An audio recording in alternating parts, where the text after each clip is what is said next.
વરસાદે ખેડૂતોને રાતા પાણી રડાવ્યા ત્યારે હવે ખેડૂત શિયાળુ પાક પર આશા રાખીને બેઠો છે। શિયાળુ પાક સારો થાય તો ખેડૂતને કંઈક મળે, પરંતુ છોટાઉદેપુર જિલ્લાના અમલવાંટ ગામની સ્થિતિ જોઈને એવું લાગે કે ખેડૂતોને ફરી રઝળવાનો વારો આવશે।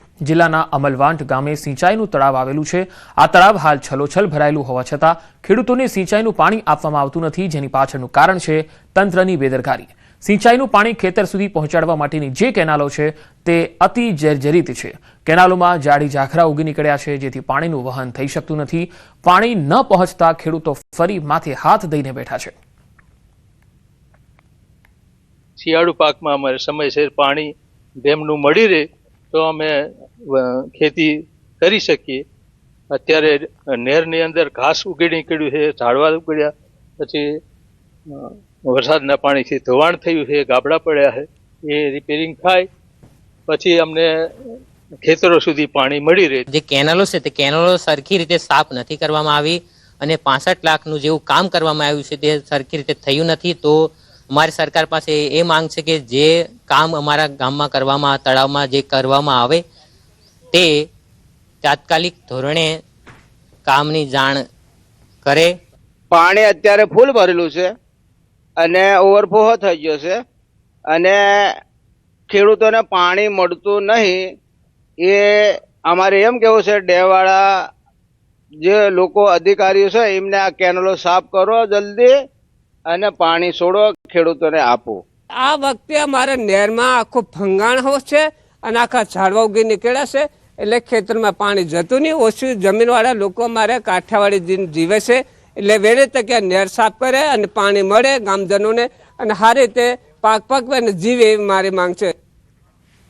સિંચાઈ માટે તળાવો પાણીથી ભરાયેલા છે, પરંતુ ખેડૂતો ફક્ત એ પાણીને જોઈ રહ્યા છે, તેનો ઉપયોગ નથી કરી શકતા। આ બાબતે અધિકારીને પૂછવામાં આવ્યું તો તેમણે સ્ટાફ ઓછો હોવાની વાત કરી।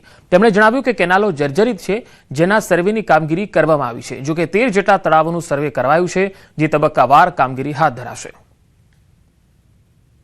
આખા જિલ્લાની 13 એમઆઈ સ્કીમો છે, એનું આખા એમઆઈનું આ કેનાલ નેટવર્કનું કામ ચાલુ છે। એ પૈકી 5ની વહીવટી સરકારશ્રીમાંથી મળી ગયેલ છે ને એમાં ટેન્ડરિંગની પ્રક્રિયા તબક્કાવાર, એની ડીટીપીની પ્રક્રિયા, ટીએસની પ્રક્રિયા એ ચાલુ છે। સરસ્વતી સાધના યોજના હેઠળ મળતી નિઃશુલ્ક સાયકલનું ખુલ્લેઆમ વેચાણ થતા હોવાનું પ્રકાશમાં આવ્યું છે। વિદ્યાર્થીનીઓની સાયકલો વેચાઈ રહી હોવાની વિગતો સામે આવતા ખળભળાટ મચ્યો છે। જોડિયા તાલુકાના જસાપર ગામના પૂર્વ સરપંચ વલ્લભ પનારા નો આરોપ લાગ્યો છે। પૂર્વ સરપંચ વલ્લભભાઈના ઘરેથી 2500 રૂપિયાની સાયકલ વેચવામાં આવતી હોવાનો ગંભીર આરોપ લાગ્યો છે। કેટલાક લોકો સાયકલ વેચાતી લઈ રહ્યા છે। જાગૃત નાગરિકોએ પૂર્વ સરપંચના ઘરે જઈ અને ખરાઈ કરી, જેનો એક વિડીયો પણ સામે આવ્યો। સાયકલ પડી છે માજી, પડી છે કેટલી પડી છે? હવે તો બે જ રહી। આ વલ્લભભાઈ નું ઘર છે ને? હા। કેટલામાં દે?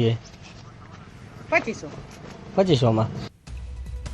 ન્યૂઝ 18ના આ સમગ્ર મામલે સવાલ ઉઠાવી રહ્યું છે સાયકલ કૌભાંડ છે। કોણ છે સરકારી સાયકલના આ સોદાગરો, જેઓ બારોબાર વહીવટ કરવા માંગે છે, સાયકલોનું વેચાણ કરે છે?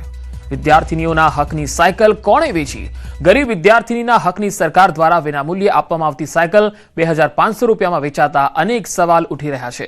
આ ગંભીર આરોપની જાણકારી મળતા અધિકારીઓ પણ ચોંકી ગયા। તેઓ આ મુદ્દે તપાસ કરી યોગ્ય કાર્યવાહીની ખાતરી આપી રહ્યા છે। લીધી હે ને વલ્લભ છગનભાઈ પનારાની અહીંયા ઘરેથી લીધી હે। 2500 રૂપિયામાં સાયકલ લીધી। મારા ભાઈના છોકરાએ લીધી હે સાયકલ। કેટલી સાયકલ અહીંયા હજી હયાત છે ને તમે કેટલી? સાયકલ તો ઘણી બધી હતી એની પાસે, બાકી લગભગ તો વેચાઈ ગઈ। હવે લગભગ જાજી ને 2-3 સાયકલ હોય છે। સાયકલ ક્યારે લીધી હતી તમે? સાયકલ હમણાં હજી અઠવાડિયું થી હોય છે અને અમે 2500 રૂપિયામાં સાયકલ લીધી। કોઈ પણ સ્થાને, કોઈ પણ જગ્યાએ જો અમારી શાળા દ્વારા અથવા તો શાળાના આચાર્ય દ્વારા કોઈ પણ આ બાબતે જો ક્ષતિ જોવામાં આવશે તો એમની સામે તંત્ર દ્વારા નિયમ અનુસાર કાર્યવાહી કરવામાં આવશે।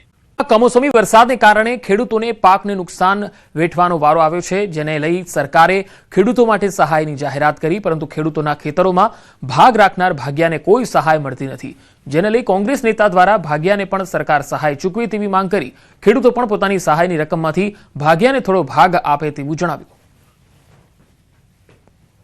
સરકારને હું વિનંતી કરું છું કે હારે હારે જો ખેડૂતોને જ તમે આપો છો તો જે ભાગિયાઓ છે એના માટે, ખેત મજૂરો છે એના માટે, અમે જ્યારે આ કમોસમી વરસાદ વખતે જ્યારે પહેલી અમે રજૂઆત સરકારને કરી ત્યારે પણ અમે કહ્યું હતું કે ખેડૂત અને ખેત મજૂરો બંનેને નુકસાન થયું છે, તો બંનેને આની અંદર વળતર આપવામાં આવે.